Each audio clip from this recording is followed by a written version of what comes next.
নমস্কাৰ বন্ধু বান্ধৱীসকল, কি খবৰ? সবৰ আশা কৰোঁ ভালে আছে বুলি অসমৰ নাম্বাৰ 1 প্ৰাইভেট জব পৰ্টেললৈ সবকে স্বাগতম জনালোঁ। আৰু আজি আমি আলোচনা কৰিম এক্সিছ বেংকৰ চাকৰি। এক্সিছ বেংকৰ বহুত ভাল ভাল ভেকেঞ্চি মুকলি হৈছে, ভাল ভাল ডিষ্ট্ৰিক্টৰ, সববোৰ অসমৰে হ'ব। সম্পূৰ্ণ চাবলৈ চেষ্টা কৰক যাতে বস্তুবোৰ ভালদৰে বুজি পায়। সময় নষ্ট নকৰি ভিডিঅ'টো ষ্টাৰ্ট কৰিছোঁ। নিচিনা খালি গুগলত আহি টাইপ কৰি দিলে হ'ল আমাৰ চেনেলৰ নাম অসম জব ফ্ৰী নেটৱৰ্ক, সেনেকৈ ৱেবছাইটটো আহি যাব, য'ৰ পৰা মই সদায় আপোনাৰ চাকৰিৰ পৰা আপডেট দি থাকোঁ। আৰু আজি আপোনালোকৰ আহিছে এক্সিছ বেংকৰ ভেকেঞ্চি, এক্সিছ বেংক ৰিক্ৰুইটমেণ্ট 2024। চ' ভালদৰে আমি আলোচনা কৰি আছোঁ এইটো ভিডিঅ'ত। তাৰ আগতে যদি যোৱাকালি ভিডিঅ'টো চোৱা নাই চাব পাৰে। ফুড কোম্পানীত ভেকেঞ্চি চলি আছে। ফুড কোম্পানীৰ নিৰ্মাণ কাৰখানাত যুৱক যুৱতী প্ৰয়োজন হৈছে। চ' ভালেমান পেকেজিঙৰ চাকৰি আছে, chief in charge, data entry operator. So' চাব পাৰে যদি ইণ্টাৰেষ্টেড হয়, বহুত এটা ভাল ভেকেঞ্চি এটা। All Assam latest private job vacancy. নিজৰ ডিষ্ট্ৰিক্টতে যদি এটা চাকৰি কৰিবলৈ খোজে তেতিয়া এইটো ভিডিঅ' চাব পাৰে। চিপছ কোম্পানী ভেকেঞ্চি চলি আছে, আলু chips company vacancy, medicine company, তাৰপিছত Assam new private job, hospital office company vacancy, packaging company চাকৰি আমিনগাঁৱত চলি আছে, latest private job in Assam, Hyundai company, shopping মলৰ ভেকেঞ্চি চলি আছে। চ' আমি আজি আলোচনা কৰিম এক্সিছ বেংকৰ যোনবোৰ ভেকেঞ্চি মুকলি হৈছে। বহুতে কমেণ্ট কৰি থাকে দাদা আমি বেংকত, প্ৰাইভেট বেংকত চাকৰি কৰিব খোজোঁ, চ' প্ৰাইভেট বেংকত চাকৰি লৈ আহিব। চ' সেইটো কাৰণে আজি লৈ আহিছোঁ। চ' আৰামছে আবেদন কৰিব পাৰিব। এনেকুৱা নহয় কি খালি এক্সপিৰিয়েঞ্চে পাৰিব, ফ্ৰেছাৰ্ছ এক্সপিৰিয়েঞ্চ দুটা কেটেগৰী মানুহে পাৰিব, চিন্তা কৰিবলৈ নালাগে। আৰু চেলাৰী 16,500ৰ পৰা 30,000, অৰ্থাৎ 30,000লৈ দৰমহা এটা পাব স্কেল। কোনো ফিজ দিব নালাগে। 50টাতকৈও বেছি ভেকেঞ্চি আছে। অনলাইন এপ্লাই লিংক এইটো ৱেবছাইটতে পাই যাব। চ' চিন্তা কৰিবলৈ দৰকাৰ নাই, আৰামছে এপ্লাই কৰিব পাৰিব। চ' ফ্ৰেণ্ড, ভিডিঅ'টো ষ্টাৰ্ট হোৱাৰ আগতে এটা নটিফিকেশ্যন দিব খুজিছোঁ। আমাৰ অসম জব ফ্ৰী নেটৱৰ্কৰ পৰা ভিডিঅ' চাই যোনে চাকৰি পাইছে বা শ্বৰ্ট লিষ্টেড হৈছে চবকে অভিনন্দন জনাইছোঁ। আৰু সৌৰভ শইকীয়া, তেওঁ আমাৰ ভিডিঅ'ত 4 দিন আগতে কমেণ্ট কৰিছিল, পঢ়া হোৱা নাছিল কাৰণে ব্যস্ততাৰ কাৰণে। আজি পঢ়ি দিছোঁ বাৰু। থেংক ইউ ছাৰ জনাইছা, আপোনাৰ ভিডিঅ' চাই এটা জব পালোঁ, বহুত বহুত থেংক ইউ। চ' বহুতে কমেণ্ট কৰি থাকে এনেকৈ, আৰু চবকে অভিনন্দন জনাইছোঁ যোনে এইটো চেনেলক বিশ্বাস কৰি চাকৰিবোৰ চাইছে আৰু এটা চাকৰি পাইছে। সেইটো কাৰণে মই আপোনাক সদায় কওঁ ভালদৰে আবেদন কৰক, ছাবজেক্ট লাইনটো ভালকৈ লিখক, হেডিংটো ভালকৈ লিখক, আৰু নিজৰ এলিজিবিলিটি মতে এপ্লাই কৰক। এনে এক্সপিৰিয়েঞ্চ চাকৰিত, ফ্ৰেছাৰ্ছৰ চাকৰিত সেইবোৰ এপ্লাই নকৰিব। এনেও ইণ্টাৰভিউৰ কাৰণে নামাতে, আপোনালোকৰ নিজৰ এই ইম্প্ৰেশ্যনটো বেয়া হৈ যাব। সেইটো কাৰণে যোনবোৰ এলিজিবল হয়, যোনবোৰ ফ্ৰেছাৰ্ছৰ চাকৰি সেইবোৰে আবেদন কৰক, বা যাৰ যাৰ অভিজ্ঞতা আছে সিহঁতে অভিজ্ঞতা লগা চাকৰিবোৰত আবেদন কৰক, তাৰপিছতে ইণ্টাৰভিউৰ কাৰণে মাতা হ'ব। চ' বহুতে চাকৰি পাই থাকে, বহুতে কমেণ্ট কৰি থাকে। চ' আপুনি যদি চাকৰি পাইছে যিকোনো কোম্পানী বা অৰ্গেনাইজেশ্যনত, মোক এটা কমেণ্ট কৰি জনাব, সেইটো মই নেক্সট ভিডিঅ'ত পঢ়ি দিম, যাতে বেলেগ কেণ্ডিডেটবিলাকো মটিভেট হয় আৰু ভাল ভাল চাকৰিবোৰ এপ্লাই কৰি যায়। প্ৰথম ভেকেঞ্চি আপোনালোকৰ আহিছে যোনটো এক্সিছ বেংকৰ পৰাই, চব আজি এক্সিছ বেংকৰে চাকৰি। প্ৰথম যোনটো পষ্ট সেইটোৰ নাম হ'ল branch relationship officer. Branch relationship officer দুটা পষ্ট থাকে, এটা থাকে ফ্ৰেছাৰ্ছৰ, এটা থাকে এক্সপিৰিয়েঞ্চৰ। চ' এক্সপিৰিয়েঞ্চটো অলপমান পিছত মই জনাই আছোঁ, প্ৰথমতে ফ্ৰেছাৰ্ছৰ চাকৰিটো জনাই আছোঁ। এইটো তেজপুৰ লোকেশ্যনৰ কাৰণে আহিছে, 0 to 4 years, অৰ্থাৎ ফ্ৰেছাৰ্ছক বা 4 বছৰ অভিজ্ঞতা যাৰ যাৰ আছে সিহঁতে পাৰিব। এক্সপিৰিয়েঞ্চক ফ্ৰেছাৰ্ছক চবে পাৰিব। গ্ৰেজুৱেশ্যন, পষ্ট গ্ৰেজুৱেশ্যন কৰা হ'লে হ'ল, গ্ৰেজুৱেশ্যন চিম্পল কৰা হ'লে হ'ব, বা যদি যাৰ যাৰ পষ্ট গ্ৰেজুৱেশ্যন আছে সিহঁতক খালি অলপমান বেছি প্ৰেফাৰেঞ্চটো দিয়া হ'ব। চ' এইটোৰ কাৰণে নলেজ হ'ব লাগিব বেংকিং, ৰেগুলেশ্যন আৰু নৰ্মছৰ। মেইনটেইন কৰিব লাগিব high level of knowledge of banking product আৰু service, good communication skill, verbal আৰু ৰিটেন গুড কমিউনিকেশ্যন স্কিল হ'ব লাগিব, ইংলিছ আৰু লোকেল লেংগুৱেজ, অৰ্থাৎ অসমীয়া লেংগুৱেজত লিখিব আৰু ক'ব জানিব লাগিব। এবিলিটি টু হেণ্ডেল প্ৰেছাৰ আৰু মিট ডেডলাইন। চ' প্ৰেছাৰ হেণ্ডেল কৰিব লাগিব আৰু ডেডলাইন যেতিয়া আহে সেইটো ফুলফিল কৰিব লাগিব। চ' এইখিনি পঢ়ি ল'ব।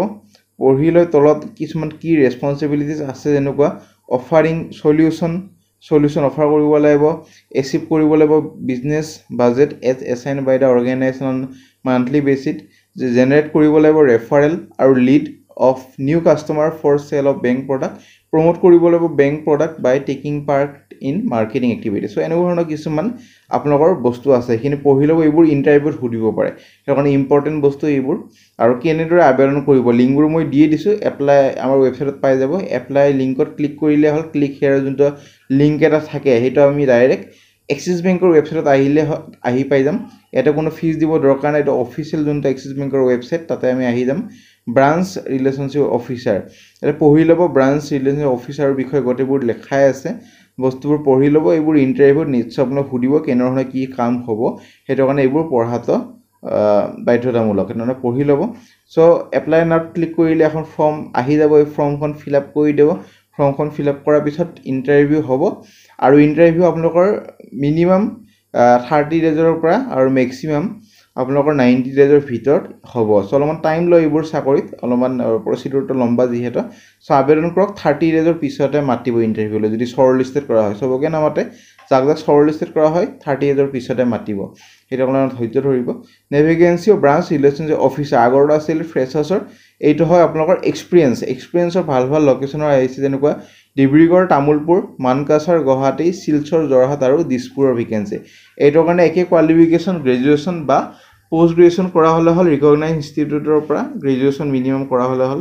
এইটোৰ কাৰণে আপোনালোকৰ নলেজ হ'ব লাগিব বেংকিং ৰেগুলেশ্যন নৰ্মছ আগৰ নিচিনা একে বস্তুবোৰ চাই ল'ব পাৰে ডিব্ৰুগড়ৰ কাৰণে বেলেগ আপোনালোকৰ লিংক দিয়া আছে তামুলপুৰৰ কাৰণে বেলেগ ডিব্ৰুগড়ত মই এবাৰ দেখাই দি আছোঁ এটা ডাইৰেক্ট ৱেবছাইটত আহি যাব চিন্তা কৰিবলৈ দৰকাৰ নাই আমাৰ ৱেবছাইটটোত খালি ভিজিট কৰিলে হ'ল ডাইৰেক্ট এইটো আহি যাব ডিব্ৰুগড়ৰ এটা ভেকেন্সি আছে পঢ়িলে এপ্লাইত ক্লিক কৰিলে আপোনালোকৰ এপ্লাই কৰি দিব পাৰিব তাৰপিছত আপোনালোকৰ শিলচৰ তামুলপুৰ যোৰহাটটো মই দেখাই দি আছোঁ এবাৰ যোৰহাটৰ ক্লিক কৰিলে হ'ল ডাইৰেক্ট লিংকটোত আমাৰ যোৰহাটৰ যোনটো ৱেবছাইট আহি যাব এক্সিছ বেংকৰ আপোনালোকৰ আহিয়ে গ'ল এইটোৰ কাৰণে মিনিমাম মই ক'লোৱেই আগৰটো আছিলে ফ্ৰেছাৰ্ছ যোনটো আছিলে আপোনালোকৰ তেজপুৰৰ কাৰণে এইটো আপোনালোকৰ এক্সপিৰিয়েঞ্চৰ কাৰণে হয় মিনিমাম 2 to 4 ইয়াৰ্ছ এটা অভিজ্ঞতা লাগিব তেতিয়াহে এইটো branch relationship officer post apply কৰিব পাৰিব ওপৰত আছিলে তেজপুৰৰ সেইটো খালি ফ্ৰেছাৰ্ছৰ কাৰণে আছিলে বা এক্সপিৰিয়েঞ্চৰ পাৰিব এইটো খালি এক্সপিৰিয়েঞ্চৰ কাৰণে সেইটো কাৰণে যাৰ বেংকিঙত অভিজ্ঞতা আছে সিহঁতে এপ্লাই কৰিব পাৰে ভালেমান 30,000লৈ চেলাৰী এটা পাবলৈ সক্ষম হ'ব সো নেক্সট ভেকেন্সিলৈ যাম next vacancy Bharat banking portfolio' manager Bharat enterprise ৰিটেইলৰ ভেকেন্সি এইটো আপোনালোকৰ গুৱাহাটী দিছপুৰৰ পৰা আহিছে এইটোৰ কাৰণে একে কোৱালিফিকেশ্যন গ্ৰেজুৱেশ্যন বা post graduation from a recognise institute আপোনালোকে সবেই জানে বেংকিঙত মিনিমাম গ্ৰেজুৱেশ্যন হ'লে আবেদন কৰিব পাৰিব কিন্তু কিছুমান ফিল্ড জব থাকে যেনেকুৱা ক্ৰেডিট কাৰ্ড সেইবোৰ 12 পাছ হ'লে হয় সো এনেকুৱা ধৰণৰ যদি চাকৰি লাগে 12 পাছৰ ক্ৰেডিট কাৰ্ড চেলছ বা আপোনালোকৰ মাইক্ৰ' ফাইনেন্স বেংকৰ চাকৰি কমেণ্ট কৰিব পাৰে মই নিশ্চয় লৈ আহিবলৈ চেষ্টা কৰিম সো এইটোৰ কাৰণে আপোনালোকৰ জব কিছুমান ৰেছপনচিবিলিটিজ থাকিব যেনেকৈ good communication written verbal English আৰু অসমীয়া লেংগুৱেজ জানিব লাগিব এক্সিলেণ্ট লিড জেনেৰেশ্যন আৰু conversation skill able to handle pressure so able to manage complex client situation so এইখিনি পঢ়ি ল'ব এবল টু মেনেজ ৰিস্ক আৰু uncertainty for self and team within a dynamic priority so পঢ়ি ল'ব এইবোৰ so কিছুমান কি ৰেছপনচিবিলিটিজ হ'ব আপোনালোকৰ যেনেকুৱা এনচিউৰ কৰিব লাগিব এচিভ কৰিব লাগিব টপ লাইন বিজনেছ টাৰ্গেট বাই sourcing business so এইখিনি পঢ়ি ল'ব কন্ডাক্ট কৰিব লাগিব কিছুমান প্ৰমোশনাল এক্টিভিটিজ যেনেকুৱা sale promotional activities in open market improve কৰিব লাগিব ৰিলেশ্যন থ্ৰু ইভেন্ট so এইখিনি পঢ়ি ল'ব আৰু ৰেছপন্সিবল হ'ব লাগিব launching of new product in the market handle কৰিব লাগিব end to end activities related to the product আৰু এইখিনি পঢ়ি ল'ব আপোনালোকৰ ৰেছপন্সিবিলিটি কিছুমান আছে পাৰ্টনাৰ চেনেল পাৰ্টনাৰৰ সৈতে চ'ৰ্চিং পাৰ্টনাৰৰ সৈতে ইমপ্ৰুভ কৰিব লাগিব ৰিলেশ্যন উইথ ব্ৰাঞ্চ আৰু মনিটৰ কৰিব লাগিব the performance of assistant regional manager সেইখিনি পঢ়ি ল'ব ৰিলেশ্যন এটা ভাল কৰিলে হ'ল ক্লিক কৰিলে হ'ল এইটো ফ্ৰেছাৰ্ছৰে চাকৰি চিন্তা কৰিব নালাগে খালি এটাই আপোনালোকৰ যোনটো ব্ৰাঞ্চ ৰিলেশ্যনশ্বিপ অফিচাৰ বেলেগ লোকেশ্যন এইটোৱে খালি এক্সপিৰিয়েঞ্চ এইটো ফ্ৰেছাৰ্ছে পাৰিব এটাই ভেকেন্সি আছে দিছপুৰ লোকেশ্যনৰ কাৰণে ফ্ৰেছাৰ্ছক এক্সপিৰিয়েঞ্চক সবে পাৰিব 0 মানে ফ্ৰেছাৰ্ছ বা যাৰ 1 ইয়াৰ এটা অভিজ্ঞতা আছে সিহঁতেও পাৰিব